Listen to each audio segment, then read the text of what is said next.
Rydych chi wedi mynd drwy gam cyntaf proses datblygu'r cynnyrch newydd ac efallai fod gennych chi rester o syniadau erbyn hyn. Yn yr ail gam yma, bydd angen i chi gwtogi'r rhestr yna i greu rhestr fyrach. Haws ei thrin a gallwch chi ei harchwilio a'i phwyso a'i mesur yn fwy manwl. Bras gynllun, efallai fydde'r enw ar hyn. Rydych chi am gadw'r syniadau allai weithio neu o leiaf y rhai sy'n werth ei ystyried rhagor, ac rydych chi am daflu syniadau gwael o'r neilltu'n gyflym.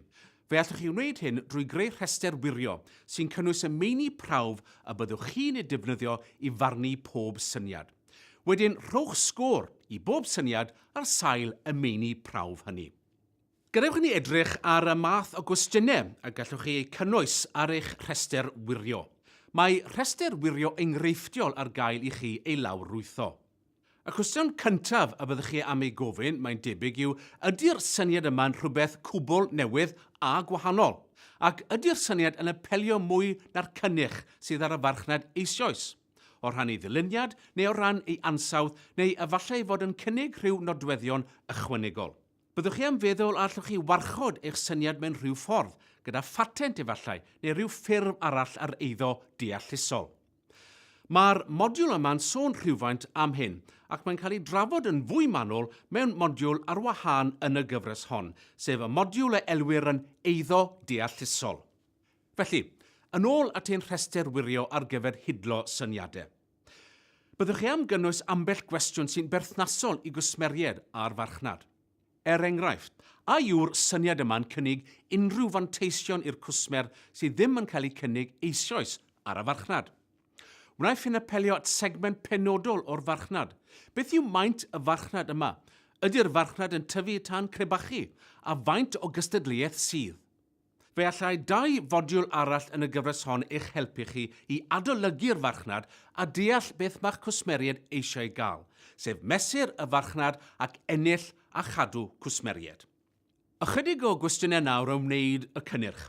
Ydy yn dechnegol ymarferol i chi wneud y cynnyrch, a pha mor hawdd fydd i chi ei gynhyrchu? Mae arian yn ffactor pwysig. Arian i mewn, wnaeth y cynnyrch wneud elw ar y pris rydych chi'n ei ragweld, a hefyd arian allan o'r rhan buddsoddi. Allwch chi fforddio'r buddsoddiad sydd ei angen mwyn datblygu, cynhyrchu a marchnata'r cynnyrch. Hefyd, ydych chi'n debygol o gael eich arian yn ôl yn ddigon cyflym mwyn i chi lwyddo i aros mewn busnes. Yn olaf, efallai fod gennych chi gwestiynau ynglyn ag a allai'r cynnyrch fod yn rhan o lein gynhyrchu yn y dyfodol, ac ag yw'n cydweddu a delwedd eich busnes neu beidio. Ar ôl i chi lunio'ch rhestr wirio i hidlo'ch syniadau, yr ail gam bydd rhoi sgôr i bob syniad ar sail y meini prawf a gweld pa rhai a allai lwyddo. Efallai bydd yn rhaid i chi wneud rhywfaint o ymchwil marchnad mwyn deall y farchnad, y gystadleuaeth a'r cynhyrchion sydd ar gael. Bydd hyn yn helpu chi weld pa le sydd eich syniad yn y farchnad a faint o elw mae'n debygol o'i wneud. Cofiwch, rydych chi am gwtogi'ch rhestr o syniadau mwyn cael rhywbeth haws ei thrin. Rhowch y syniadau sy'n sgorio'n isel o'r neilltu, ond efallai byddwch am ei cadw tan y tro nesaf a byddwch chi'n ystyried datblygu cynnyrch newydd.